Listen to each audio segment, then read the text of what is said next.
बोल हरि बोल हरि बोल हरि बोल हरि हरि बोल। बोल। हरे कृष्णा प्रभु। हरे कृष्णा। थैंक यू प्रभु। ओम अज्ञानतिमिरान्धस्य ज्ञानाञ्जनशलाकया चक्षुरुन्मीलितं येन तस्मै श्रीगुरवे नमः। श्रीचैतन्यमनोभीष्टं स्थापितं येन भूतले स्वयं रूपः कदा मह्यं ददाति स्वपदान्तिकम्। नमावो विष्णुपदाय कृष्णप्रेष्ठाय भूतले श्रीमते भक्तिवेदान्त स्वामिनिति नामिने। नमस्ते सरस्वती देवे गौरवाणी प्रचारिणे निर्विशेष शून्यवादी पाश्चात्यते सतारिणे। जय श्री कृष्ण चैतन्य प्रभु नित्यानंद श्री अद्वैत गदाधर श्रीवासादि गौर भक्त वृंद। हरे कृष्णा कृष्ण कृष्ण हरे हरे हरे राम राम राम राम हरे हरे। ओम नमो भगवते वासुदेवाय। ओम नमो भगवते वासुदेवाय। ओम नमो भगवते वासुदेवाय। ओम नमो भगवते वासुदेवाय।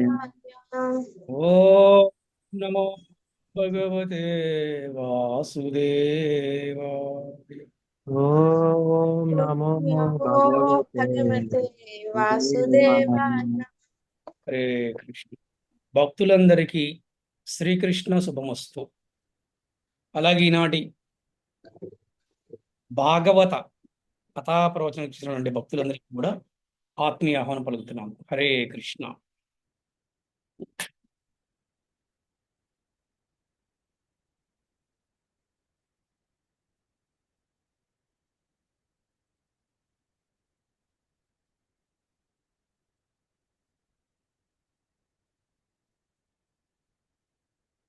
సో మనందరం కూడా బలరాముడి గురించి మరి మొదటి భాగం మనం చెప్పుకున్నాము. మొదటి భాగంలో బలరాముడి గురించి మనము ఎటువంటి విషయాలను చర్చించుకున్నాము, ఎటువంటి లీలల గురించి మనము శ్రవణం చేశాము అనే వాటి గురించి మీకు ఎవరైనా గుర్తుంటే ఒకటి రెండు లీలలు చెప్పగలుగుతారు? ఎవరైనా కూడా ప్రయత్నిస్తారా? ఏమన్నా?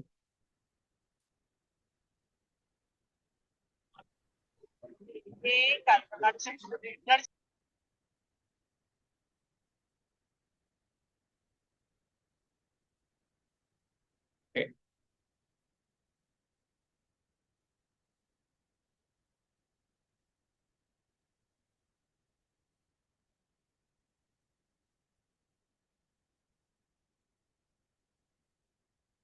సో మనము బలరాముడు ఈ మొదటి భాగంలో బలరాముడి యొక్క జన్మ వృత్తాంతం ఏంటి, అలాగే ఆయనకి సంకర్షణుడు అని పేరు ఎందుకు వచ్చింది, అలాగే ఆయన రోహిణికే పుత్రుడు కాదు దేవకి కూడా పుత్రుడు ఎందుకు, అలాగే బలరాముడి యొక్క అవతారం యొక్క కారణం ఏమిటి, ఉద్దేశం ఏమిటి, ప్రయోజనం ఏమిటి, కృష్ణుడు బలరాముడు కలిసి ఎటువంటి లీల చేశారు, అలాగే బలరాముడు 19వ అవతారం లాగా మనకి ఈ భాగవతాలు వర్ణించడం జరిగింది. 20వ అవతారము శ్రీకృష్ణుడు.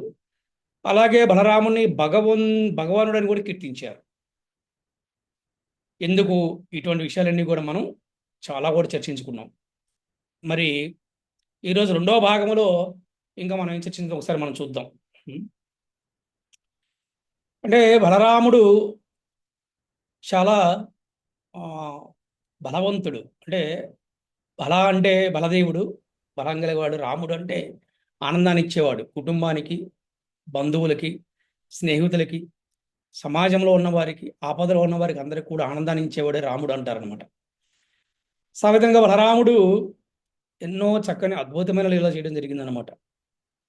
ఆ విధంగా ఆ సోదరులు ఇద్దరు కూడా కలిసి ఎన్నెన్నో అద్భుతమైన కార్యక్రమాలు చేయడం జరిగింది, అద్భుతమైన లీలలు చేయడం జరిగింది అనమాట. కార్యక్రమం కాదు, లీలను చేయడం కూడా జరిగింది. ఆ విధంగా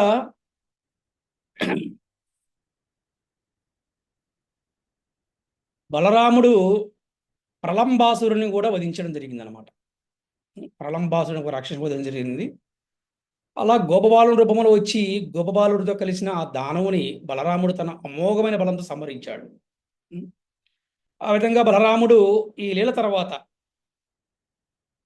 శ్రీకృష్ణుడు దావన లవక్షణ లీలను చూసి గోవులను గోపాలను రక్షించాడు ఆయన. ఈ విధంగా కృష్ణ బలరాములు ఇరువురు కూడా అద్భుతమైన లీలను చూపించి గోపబాలులను అనంతమైన ఆనందములో ముంచారనమాట. వాళ్ళు అంటే స్నేహితులకి ఎంతో ఆనందాన్ని ఉంచే వాళ్ళకి స్నేహితులకి ఆనందాన్ని ఎంతో బాగా ఇచ్చారు ఈ కృష్ణ బలరాములు ఇద్దరు కూడా. అంటే ఇక్కడ మనం చూడాలి, అంటే మనం నేర్చుకోవచ్చు భగవంతుని చూసి స్నేహితులకి ఎలాగ ఆనందాన్ని ఇవ్వాలి, తల్లిదండ్రులకి ఏ విధంగా ఆనందాన్ని ఇవ్వాలి, కుటుంబ సభ్యులకి ఏ విధంగా ఆనందాన్ని ఇవ్వాలి, బంధువులకి ఏ విధంగా ఆనందాన్ని ఇవ్వాలి అని మనం నేర్చుకోవచ్చు ఇక్కడ కృష్ణ బలరాములు చూసనమాట. అందుకే ప్రతి లీలలో కూడా మనకు మోరల్ ఉంటుంది అనమాట. ప్రతి లీలలో కూడా ఒక ఇన్స్పిరేషన్ ఉంటుంది, ప్రతి లీల కూడా ఒక మోటివేషన్ లా ఉంటుంది. ఎందుకంటే అవన్నీ కూడా భగవంతుడు లీలలు కాబట్టి.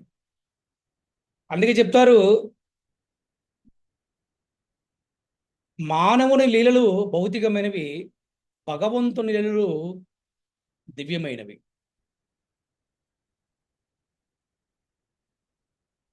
ఆ విధంగా వారు ఎంతో ఆనందంలో, ఆ గోపబాలురు కూడా ఎంతో ఆనందంలో మునిగిపోయారు అనమాట. ఆ లీలలు వినేటువంటి వ్రజవాసులు కూడా ఎంతో ఆశ్చర్యపడి పరమానందపడ్డారు. అబ్బా, ఆహా మా కృష్ణుడు, ఆహా మన బలరాముడు అని. అంటే ఆ ఒక్క వ్రజవాసులు అంటే బృందావన వాసులందరూ కూడా ఎంతో ఆనందపడిపోయేవారంట. అందుకే చెప్తారన్నమాట, ఇతి నందాదయో గోపా కృష్ణ రామ కథాముద అని చెప్పబడింది అనమాట. అంటే నందాది గోపులు ఎల్లప్పుడూ కృష్ణ బలరాముల కథలనే చర్చించుకునేవారంట. ఆ విధంగా దివ్య ఆనందంలో రమిస్తున్న వారికి భవవేదనం అంటే ఏమిటో అనుభవానికి రాలేదు అని సుఖదేవ గోస్వామి పరీక్షతో పలికారనమాట. అంటే ఎప్పుడైతే చూడండి, ఆ కృష్ణుడి యొక్క లీలల యొక్క, బలరాముడి యొక్క లీలల యొక్క దివ్య ఆనందమును మునిగిన వాడికి వేదన, ఆవేదన, భయము, అభద్రతాభావము, దుఃఖము అనేది దరిచేరదు అని సుఖదేవ గోస్వామి పరీక్షిత మహారాజుతో పలుకుతున్నారనమాట. ఆ విధంగా వారు చేసిన లీలలు అనేవి చాలా అంటే అసాధారణమైన లీలలు అనమాట. అవి సామాన్యమైన మానవులు ఎవరు కూడా అటువంటి లీలలు చేయలేరు. ఆ విధంగా బృందావనం నుండి అక్రూరునితో పాటు మధురకు వెళ్ళిన కృష్ణ బలరాములు అక్కడ కూడా ఎన్నో అద్భుతమైన కార్యాలు చేశారు. ముఖ్యంగా చూస్తే కనుక మీరు ఎప్పుడైతే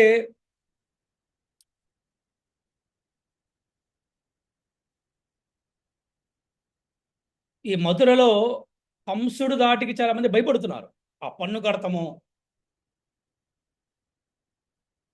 అలాగే కృష్ణుడు కూడా తల్లిదండ్రులు కూడా జైల్లో పెట్టారు. సమయం కోసం వేచి చూస్తున్నాడు కృష్ణుడు. కృష్ణుడు చూసి మనం నేర్చుకోవచ్చు మేనేజ్మెంట్ స్కిల్స్ అనమాట. అంటే ఓర్పు, సహనము, సమయపాలన, అవకాశము, కార్యనిర్వహణ అనేది చాలా సిస్టమేటిక్ ఉంటుంది. కృష్ణుడు చూడండి, అవకాశం కోసం చూస్తున్నాడు.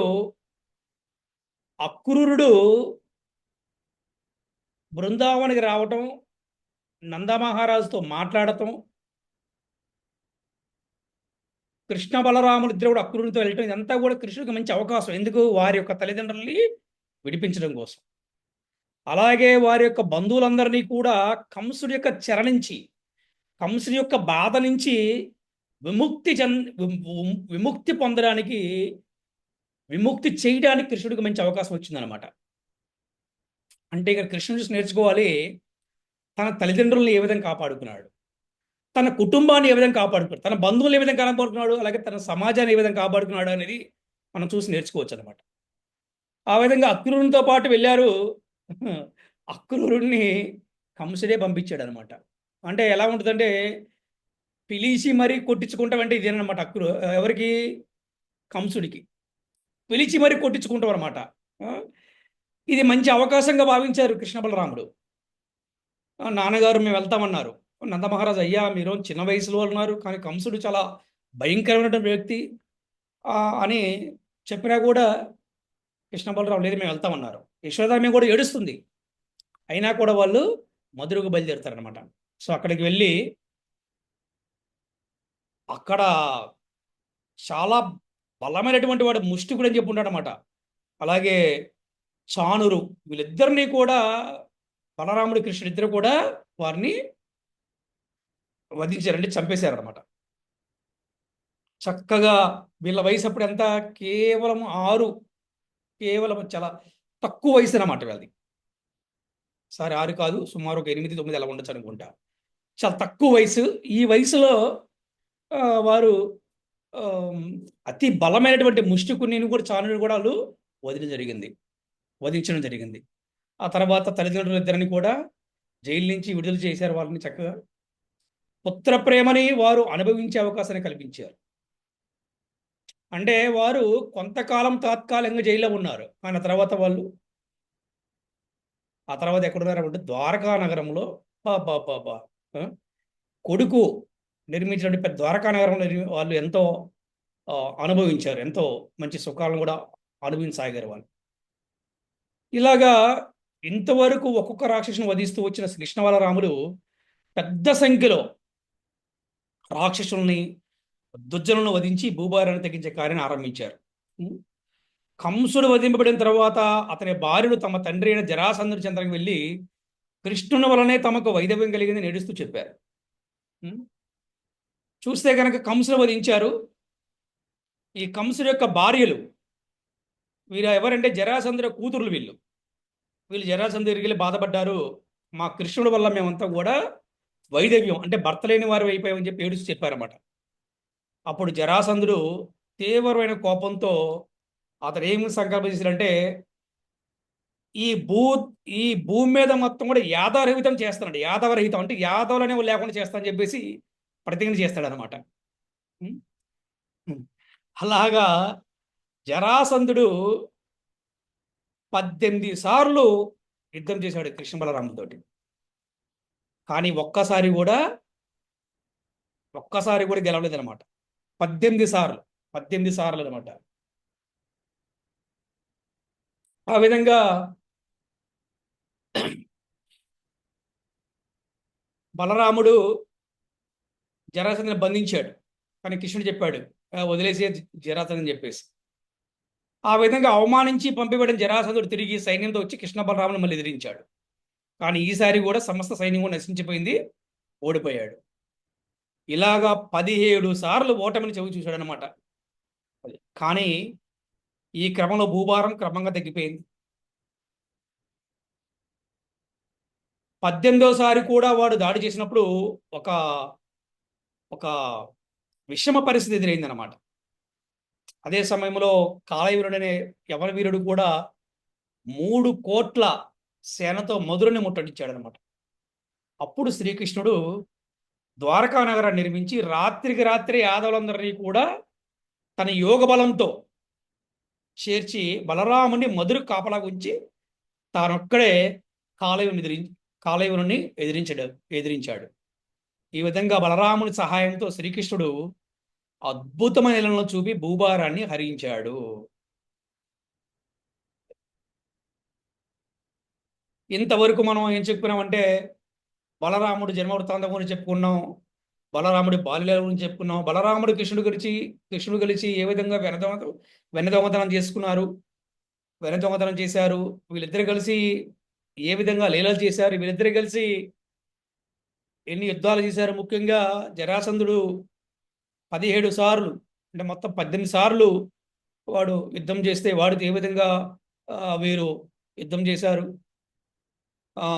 అలాగే కంసుని ఏ విధంగా వధించారో మనం చెప్పుకున్నాం. ఇకపోతే బలరాముడి యొక్క వివాహం గురించి ఇప్పుడు మనం తెలుసుకుందాం. బలరాముడి యొక్క వివాహం గురించి, బలరాముడి యొక్క భార్య ఎవరు, ఆ భార్య ఎవరు కూతురు, ఆ, ఇవన్నీ కూడా ఇప్పుడు మనం చక్కగా చెప్పుకునే ప్రయత్నం చేద్దాం మనం.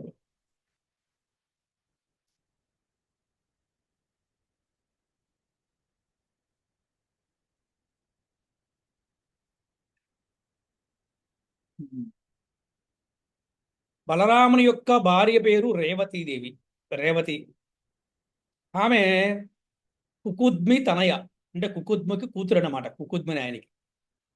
రేవతుడు అను రాజు సముద్ర గర్భంలో కుశస్థలి అనే రాజ్యాన్ని నిర్మించాడు. ఆయనకి 100 సత్పుత్రులు ఉన్నారంట. వారిలో పెద్దవాడే కుకుద్మి. కుకుద్మికి కూతురు రేవతి. ఈ రేవతికి తగిన భర్త కావాలని ఆయన ప్రశ్నించడం కోసం బ్రహ్మలోకానికి వెళ్ళాడు. ఆ సమయంలో బ్రహ్మదేవుడు గంధర్వులు చేసే సంగీత వ్యవహారంలో పాల్గొని ఉన్నాడు. క్షణం కూడా బ్రహ్మకు కుకుద్మితో మాట్లాడటానికి తిరగలేదు. అందువల్ల కుకుద్మి ఆ కార్యక్రమం పూర్తయ్యేంత వరకు వేచి ఉండవలసి వచ్చింది. చివరకు సంగీత వివాహరి పూర్తి కాగానే ఆ రాజు బ్రహ్మకు నమస్కరించి తన చిరకాల వాంఛను తెలియజేశాడు. ఎవరు? కుకుద్మి. అప్పుడు బ్రహ్మదేవుడు పెద్దగా నవ్వి, రాజా, ఎవరిని నీవు అల్లునిగా ఎంచుకున్నావో అతడు ఇప్పుడు కాలగర్భంలో కలిసిపోయాడు. అంటే ప్రతి ఒక్క డ్రీమ్ ఉంటుంది కదా, నా కూతురికి వీలైతే బాగుండని. అలా కుకుద్మికి కూడా ఎవరికో ఆయనకు ఒక కోరిక ఉంది, ఆయనకిచ్చి పెళ్లి చేద్దాం అనుకున్నాడు. అప్పుడు బ్రహ్మదేవుడు చెప్తే బ్రహ్మదేవుడు నవ్వి, నువ్వు ఎవరిని తల్లుడుగా నువ్వు అనుకున్నావో అతను ఇప్పుడు కాలగర్భంలో కలిసిపోయాడు. ఇప్పటికే నువ్వు వచ్చి 27 యుగ చక్రాలు గడిచిపోయాయి. నీవు ఎవరు నిర్ణయించావో వారేగాక వారి పుత్రులు పౌత్రులు అనేక తరాల వారు కూడా గతించిపోయారు. వారి పేర్లు కూడా నీకు వినిపించవు. కాబట్టి నీ కన్యను నువ్వు ఇప్పుడు బలరాముడికి సమర్పించు. సాక్షాత్తు దేవదేవుడే ఇప్పుడు ఆ రూపంలో అవతరించాడు. అంటే భగవంతుడే బలరాముల్లాగా అవతరించాడు. భగవంతుడే కృష్ణుడులాగా అవతరించాడు. కృష్ణుడే కృష్ణులాగా అవతరించాడు. అందుకనే కృష్ణుడికి బలరాముడికి భేదం లేదని చెప్తారనమాట. ఆ మాటలను విన్నటువంటి కుకుద్ని సంతోషించి బ్రహ్మకు నమస్కరించి తన రాజ్యాన్ని తిరిగి వచ్చాడనమాట. ముందుగా తెలిపినట్లు అతనికి తన వారు ఎవరు కనిపించలేదు. అప్పుడు ఆ రాజు తన సౌందర్యవతి అయిన కుమార్తెను పరమ బలశాలి అయినటువంటి బలదేవుడు సమర్పించి బదరికాశ్రమాన్ని గెలిపాడు. ఏమడుగుతుంది? కూతురి పెళ్లి చేశాడు, శుభ్రంగా ఆశ్రమానికి గెలిపాడు. గృహస్థులందరూ ఇదే చేయాలన్నమాట. గృహస్థులందరూ కనుక చేయకపోతే ఇంకెప్పుడు కూడా ఇంట్లోనే ఉండాల్సి వస్తుంది అనమాట. చక్కగా వెళ్ళిపోయాడు. ఆ విధంగా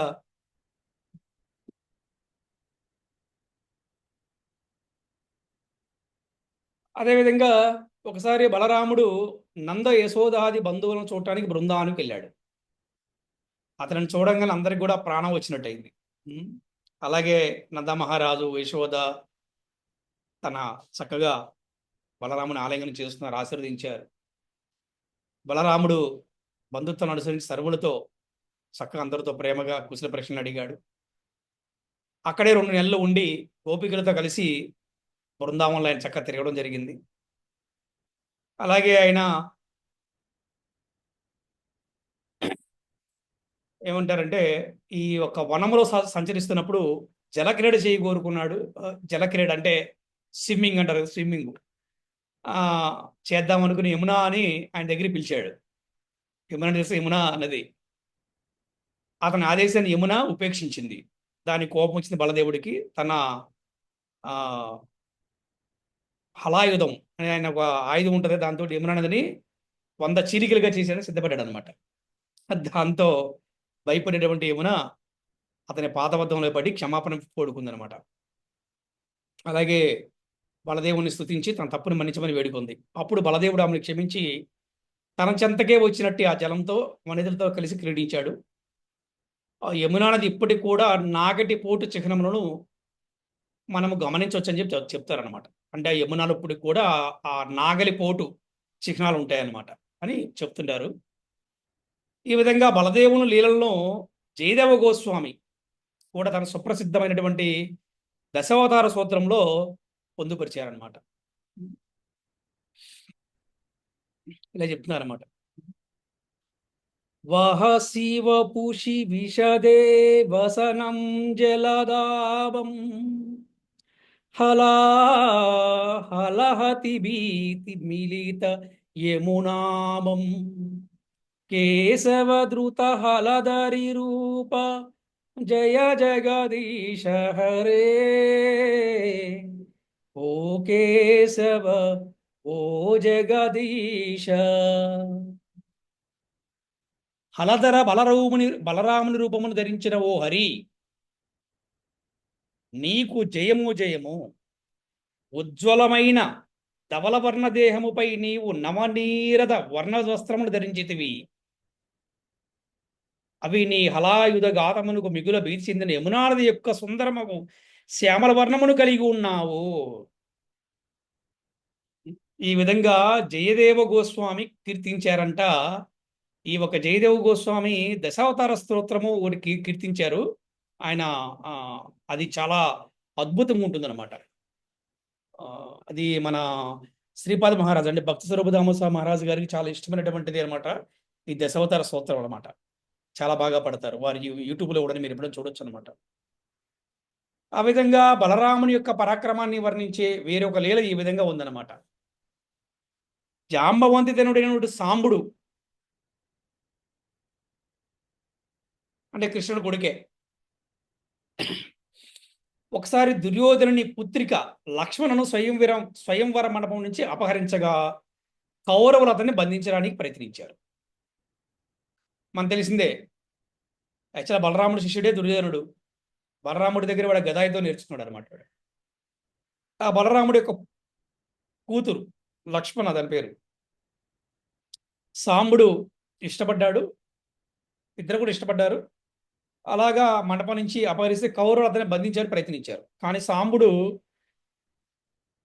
వీరోచితంగా వారిని పోరాడు. కానీ చివరకు కౌరవులు అతని ధనస్సును విరిచి రథాన్ని ధ్వంసం చేసి బంధిని చేసిన వారే హస్తినాపురానికి తీసుకొచ్చారంట. హస్తినాపురానికి ఇది తెలిసిన యాదవులు కౌరవులపై యుద్ధానికి సన్నద్ధులయ్యారు. కానీ బలరాముడు ఇరుపక్షముల వారికి హాని కలగకూడదనే సంకల్పంతో యాదవులను శాంతింపజేసి కౌరవులతో మాట్లాడటానికి బ్రాహ్మణుడితో కలిసి వెళ్ళాడు. ఇక్కడ మీకు ప్రశ్న, బ్రాహ్మణుడితో ఎందుకు కలిసి వెళ్ళాడు? ఎవరైనా చెప్తారా?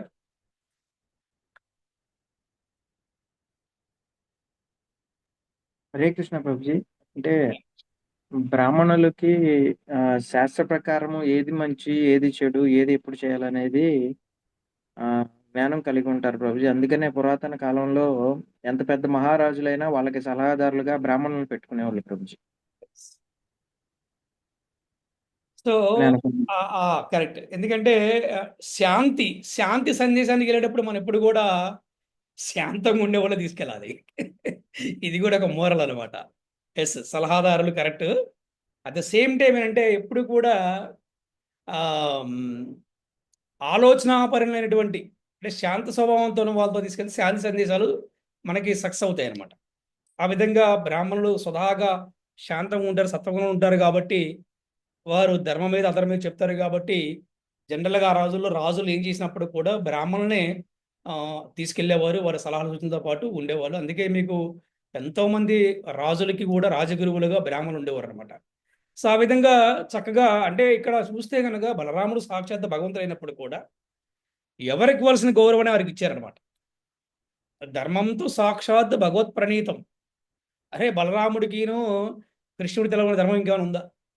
అయినప్పటికీ కూడా వారు బ్రాహ్మణులను తీసుకెళ్ళారు. అంటే వాళ్ళని ఆ విధంగా గౌరవించారనమాట. వాళ్ళు ఆ విధంగా బ్రాహ్మణులతో కలిసి వెళ్ళాడు.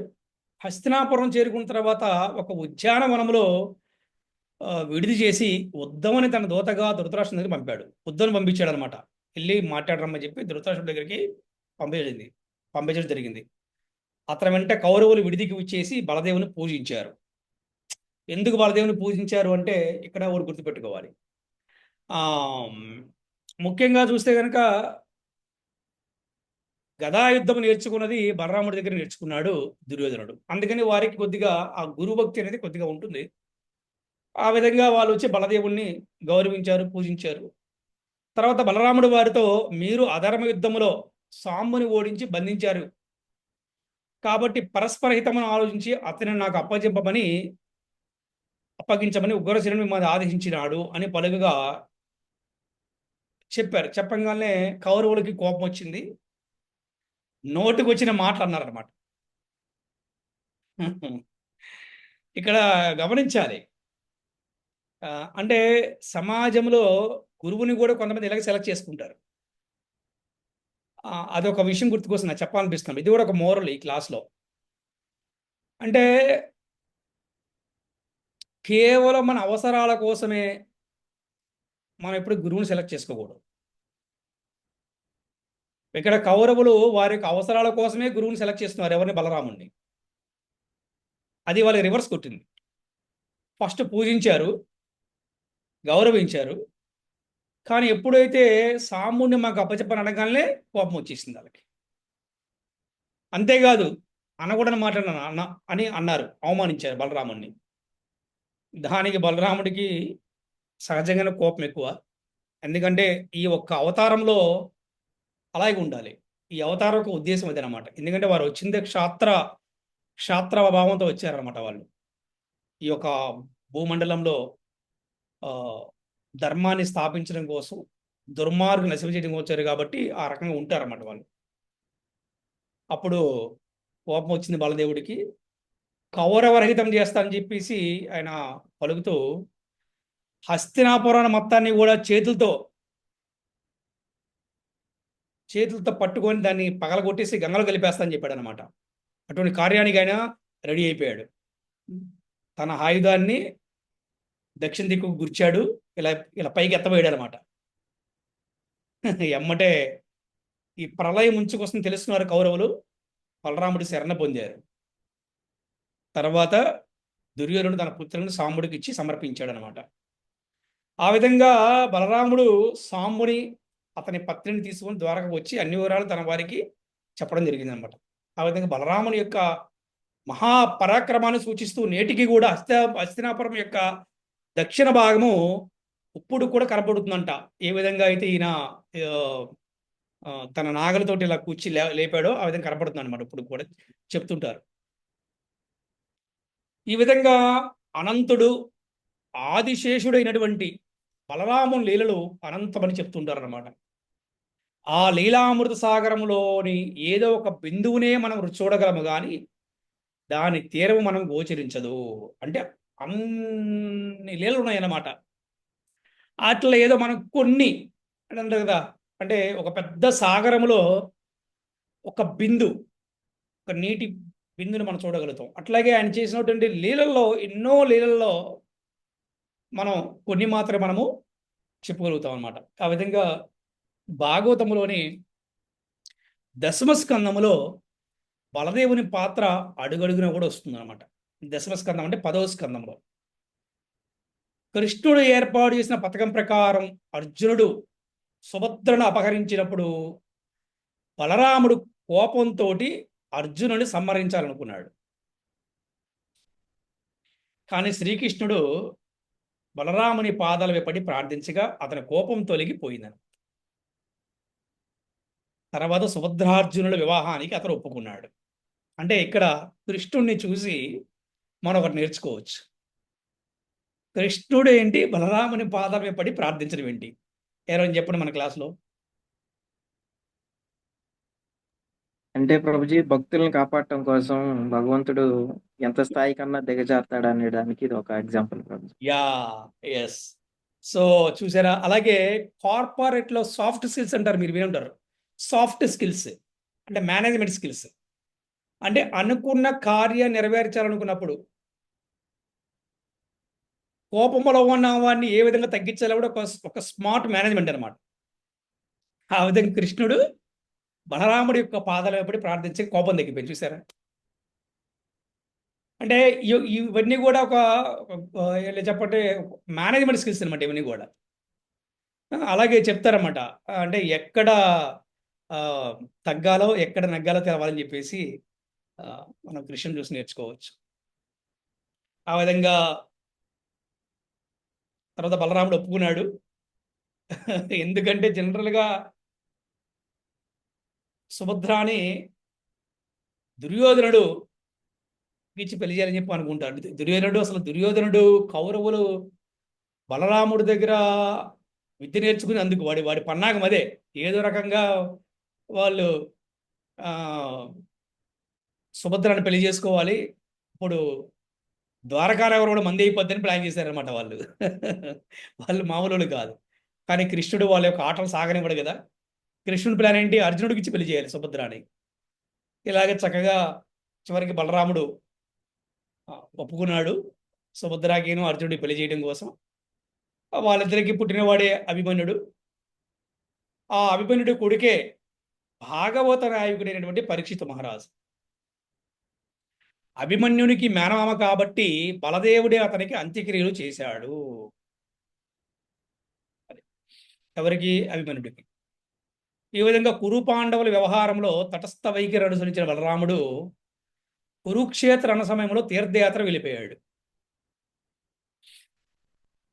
ఆ సమయంలో అతడు రోమహర్షును వధించడం, తరువాత అతని పుత్రుడు సూతగోస్వామికి పురాణ ప్రవక్తగా దివ్యవరదానం చేయడం, ఋషుల ప్రీత్యర్థము బల్వలుడు వధించడం వంటి లీలలు చేశాడు. కురుక్షేత్ర యుద్ధము తరువాత దుర్యోధన భీములకు గదాయుద్ధం జరిగే సమయంలో బలదేవుడు ఆ స్థలంలోనే ఉన్నాడు. భీముడు దుర్యోధనుని ఉరువులపై కొట్టినప్పుడు ఆ కార్యాన్ని ఇష్టపడినటువంటి బలదేవుడు దానికి ప్రతీకారం చేయడానికి సిద్ధపడ్డాడు. కానీ శ్రీకృష్ణుడే బలదేవుని క్రోధాగ్ని నుండి భీముడు రక్షించాడు. చివరకు బలరాముడు ఒక పెద్ద తెల్లటి సర్పాన్ని నోటి ద్వారా సృష్టించి జగత్ నుండి నిష్క్రమించాడు, అంటే అంతర్ధానమయ్యారు. ఆ విధంగా సర్పరూపంలో శేషనాగునిచే బలదేవుడు స్వధామానికి చేరాడు. బలదేవుని అనుగ్రహం లేనిదే ఎవ్వరునూ భగవంతుని తెలుసుకోనలేరని వేదాలు పలుకుతున్నాయి. బలదేవుని వల్ల సంప్రాప్తమయ్యే బలము ఎనడను వృధా కాదు. ఆధ్యాత్మిక శక్తి నిత్యమైనది కనుక బలరాముడు అందరికీ ఆది గురువుదేవుడై ఉన్నాడు. చెప్పాలంటే బలరాముడు గురువు యొక్క అంశ. ఆయన ఆది గురువు. అందుకే గురువు అనుగ్రహం లేనిదే ఎవరు కూడా భగవంతుని తెలుసుకోలేరు. బలదేవుని అనుగ్రహం లేనిదే ఎవరు కూడా భగవంతుని తెలుసుకోలేరు అని చెప్తున్నారు అన్నమాట. అందుకే మన ఆచార్యులు చెప్తారు, మన బ్రహ్మ మధ్య గౌడి వైష్ణవ సాంప్రదాయంలో కూడా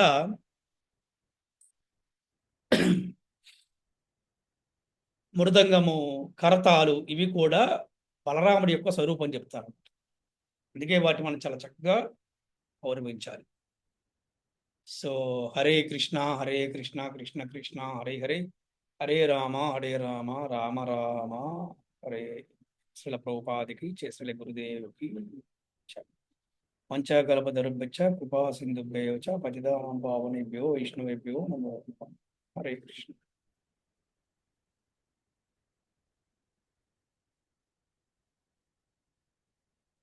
హరే కృష్ణ. ఈ రోజు జరిగినటువంటి ఈ యొక్క భాగవత కథలో, బలరాముని యొక్క కథలో ఇక ఎవరికైనా సందేహాలు ఉంటే అడగవచ్చు, ప్రశ్న అడగవచ్చు.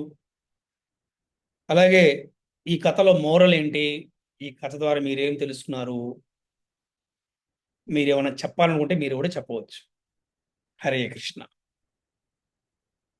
చెయ్యరు సాధారణంగా. కానీ అందరినీ సంతోషంగా చూసుకోవాలి అన్న, అందరూ ఆనందాలతో ఉండాలి అనే ఆలోచన మహాత్ములకే వస్తుంది. అలాంటి ఆలోచన వల్లే బలరాముడు ఈరోజు మీరు చెప్పినట్టు ఒక ఘోరమైన ప్రలభావాసుడు అనే రాక్షసుని సంహరించాడు. తద్వారా సమాజంలో అతని ద్వారా జరిగే రాక్షసాల నుండి శాంతి సౌభాగ్యాల్ని ఆ సమాజానికి ఇవ్వగలిగారు ప్రభుజీ. దానివల్ల బలరాముడికి ఎటువంటి లాభం లేదు ప్రభుజీ, కానీ సమాజానికి ఎంతో సంతోషం కలిగింది ప్రభుజీ. తర్వాత కూడా అక్కడ నుండి వారు మధురకు వెళ్ళటము, మధురలో అనేక మంది రాక్షసుల్ని చంపడము జరిగింది ప్రభుజీ. ఆ తర్వాత కంసుడి యొక్క భార్యలు జరాసంధుడికి మాకు వైదవ్యము కృష్ణ బలరాముల వల్ల వచ్చిందని చెప్పటము. ఆ తర్వాత జరాసంధుడు 18 సార్లు యాదవుల పైన దండెత్తడము, 17 సార్లు ఓడిపోవటము, తర్వాత 18 సార్లు ఓడిపోవటం అనేది జరిగింది ప్రభుజీ. ఇక్కడ నేను అర్థం చేసుకున్న పాయింట్ అంటే ఏంటి ప్రభుజీ, బయట ప్రపంచంలో ఎక్కడైనా మీరు ఎన్నిసార్లు ఫెయిల్ అయినా తిరిగి ప్రయత్నించండి, ప్రయత్నించండి, ప్రయత్నించండి అని చెప్తారు. కానీ అంతకన్నా ముందు మీరు దేనికోసం ప్రయత్నిస్తున్నారు అనేది ఆలోచించాలి ప్రభుజీ. అప్పుడు దానికి ఒక పరిపూర్ణత చెందుతుంది. ఇక్కడ జరాసంధుడిలాగా 17 సార్లు ఓడిపోయిన 18వ సారి కూడా నేను ప్రయత్నిస్తాను, ప్రయత్నిస్తేనే నాకు సంతోషం, విజయం వస్తుంది అనే దాంట్లో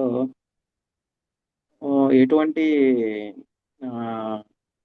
ఉపయోగం ఉండదు ప్రభుజీ. కానీ మనం ప్రయత్నిస్తున్న ఆ పనికి మూల కారణం అనేది చాలా ఇంపార్టెంట్. అది ధర్మానికి అనుసంధానం ఉన్నదా లేదా, లేదంటే భగవద్భక్తికి అనుసంధానం అయి ఉన్నదా లేదా అనేది చాలా ఆలోచించదగ్గ విషయం. అప్పుడు అది ఖచ్చితంగా సత్ఫలితాలని, సమాజంలో సంతోషాలని, శాంతిని ఇస్తుంది ప్రభుజీ. అదేను నాకు బాగా నచ్చింది ప్రభుజీ. ఇందాక బలరాముడు బ్రాహ్మణుల్ని తీసుకెళ్తారు శాంతి సందేశం కోసం. ఎందుకంటే మీరు చెప్పినట్టు క్షత్రియుల్ని తీసుకెళ్తే అక్కడ వారు ఆ శాంతి సందేశం, ఆ జరిగే సంభాషణలో వాళ్ళు ఉద్రేగాన్ని చాలా త్వరగా పొందే అవకాశాలు ఎక్కువగా ఉంటాయి.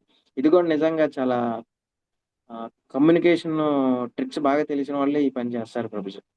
పక్కన ఏ పనికి ఎవరిని తీసుకెళ్తే బాగా తెలుసు అనేది ఇక్కడ ఈరోజు నేను బలరాముడి ద్వారా అర్థం చేసుకున్నాను ప్రభుజీ. అండ్ ఇంకొకటి, అవసరం ఉన్నంత వరకు ఒక మనిషిని ఉపయోగించుకొని, అవసరము లేకపోతే లేదంటే ఆ మనిషి మనకి నచ్చని పనులు చేయమంటున్నాడు అన్న సందర్భం వస్తే ప్రభుజీ, ఆ మనిషిని దూషించడం అనేది చాలా సర్వసాధారణం అయిపోయింది.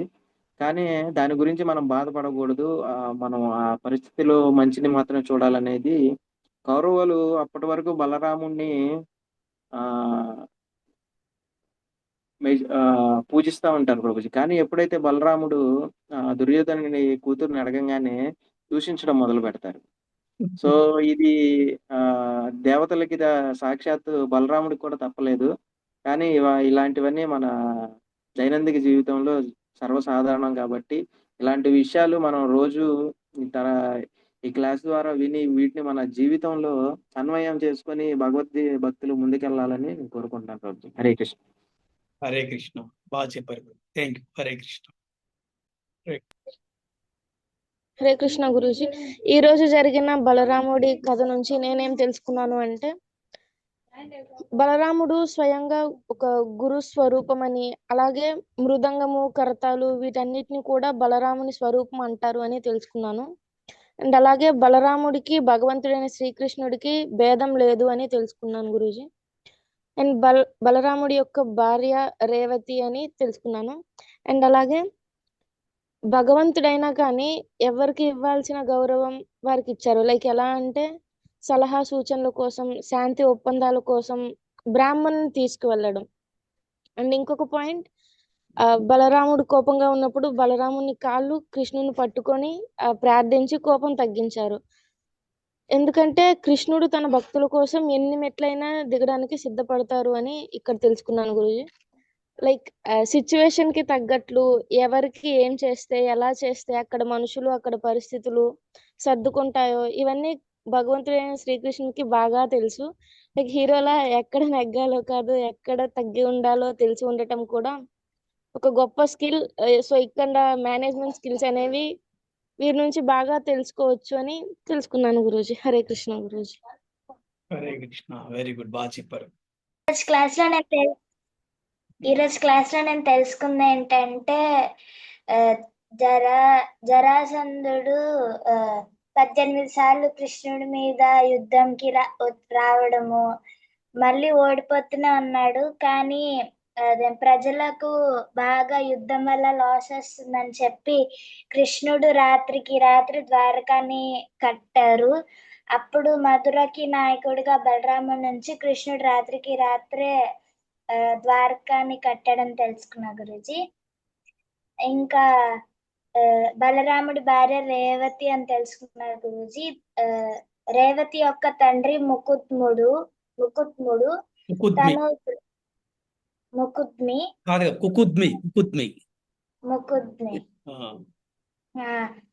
ఆయన బ్రహ్మదేవుడి దగ్గరికి వెళ్ళడము, బ్రహ్మదేవుడు బిజీగా ఉండడం వల్ల అప్పటి వరకు వెయిట్ చేయడము, ఆ వెయిట్ చేసే లోపు 26 యుగ 27 చక్రాలు 27 27 యుగ చక్రాలు అయిపోయినాయి. యుగ చక్రాలు గడిచిపోవడము. అప్పుడు ఇంకా తన కూతుర్ని ఎవరికి ఇయ్యాలి అని అడిగితే ఇంకా బలరాముడికి సమర్పించమని చెప్పడము. ఈ విషయం తెలుసుకున్నా గురూజీ. ఇంకా జయదేవ గోస్వామి బలరాముడి యొక్క పాస్ట్ టైమ్స్ ని దశావతార స్తోత్రంలో వర్ణించారని తెలుసుకున్నా గురూజీ. బలరాముడి వీరలీలల్లో యమునా నది యొక్క లీల ఒకటి అని తెలుసుకున్నా గురూజీ. ఇంకొకటి కురుక్షేత్ర రణ సమయంలో బలరాముడు ఆ యుద్ధం దగ్గర లేకుండా తీర్థ యాత్రలకు వెళ్ళిపోయాడు. కానీ దుర్యోధనుడిది భీముడిది గద యుద్ధం జరిగేటప్పుడు మాత్రం ఆ స్థలంలోనే ఉన్నారని తెలుసుకున్నా గురూజీ. నెక్స్ట్ కృష్ణుడు తన భక్తుల కోసము ఎంత కిందకైనా దిగజారుతాడన్న విషయము తెలుసుకున్నా గురూజీ. బలరాముడు ఆది గురువు, ఇంకా గురువు యొక్క అంశ, ప్లస్ బలరాముడికి కృష్ణుడికి భేదం లేదని తెలుసుకున్నా గురూజీ. సర్ప రూపంలో శేషుని లాగా బలరాముడు అంతర్ధానం అయ్యారు ఈ ప్రపంచం నుండి అని తెలుసుకున్నా గురూజీ. Hare Krishna. Hare Krishna. Very good, thank you. రామునిది. మానవుని లీలలు భౌతికమైనవి, భగవంతుని లీలలు దివ్యమైనవి. బలరాముని లీలలో యమునా నది గురించి విన్నాము. యమునా నది స్వయంగా వచ్చి క్షమాపణ కోరుకుంది బలరాముణ్ణి. శాస్త్రపరంగా ముందు గురువుకే చేయాలదని ఇప్పుడే జస్ట్ మీరు చెప్పారు ప్రభుజీ. బలరామ జయంతి ముందు ఎందుకు చేస్తాము అనేది అంటే బలరాముడు గురువు స్థానంలో ఉన్నాడు కాబట్టి ముందు బలరామ జయంతి చేస్తాము. ఆ గురువు అనుగ్రహం ఉంటే అన్ని మంచిగా జరుగుతాయి కాబట్టి. ప్లస్ బ్రాహ్మణ ఆలోచన పరంగా శాంత గుణము సత్వగుణము కలిగి ఉంటారు కనుక వారిని సలహాదారులుగా నియమించుకుంటారు. అనంతమైన ఇప్పుడు బలరాముడిని అనంతుడు ఆదిశేషుడు అని కూడా అంటారు. వాడి ఆ లీలలు సాగరం అంతా ఉంటే మనం కొన్ని మాత్రమే తెలుసుకోగలిగాము. భక్తులు రక్షించడానికి భగవంతుడు ఎన్ని మెట్లైనా దిగుతాడు. ఎగ్జాంపుల్ సుభద్ర. బలరాముడు అనుగ్రహం లేనిది భగవంతుని లీలలు మనం తెలుసుకొనలేము. ఆయనే ఆది గురువు. ప్రభుజీ ఇది నేను తెలుసుకోగలను. హరే కృష్ణ. హరే కృష్ణ హరే కృష్ణ కృష్ణ కృష్ణ హరే హరే, హరే రామ హరే రామ హరే కృష్ణ కృష్ణ హరే హరే కృష్ణ హరే, హరే రామ రామ రామ హరే కృష్ణ హరే కృష్ణ కృష్ణ హరే హరే, హరే రామ రామ రామ హరే. ప్రభుపాదికి చిరళ గురుదేవ్కి జై, బృందకి జై. హరి హరి బోల్. హరే కృష్ణ. హరే కృష్ణ ప్రభుజీ. దండవత్ ప్రణామం ప్రభుజీ. Thank you very much. Hare Krishna గురూజీ. ధన్యవాద ప్రణామం గురూజీ. Thank you Guruji. ఈ రోజు బలరాముడి గురించి చాలా విషయాలు తెలుసుకున్నాను గురూజీ. హరే కృష్ణ గురూజీ. హరే హరే కృష్ణ గురుజీ. ధన్యవాద ప్రణామం. Thank you Guru. Hare Krishna.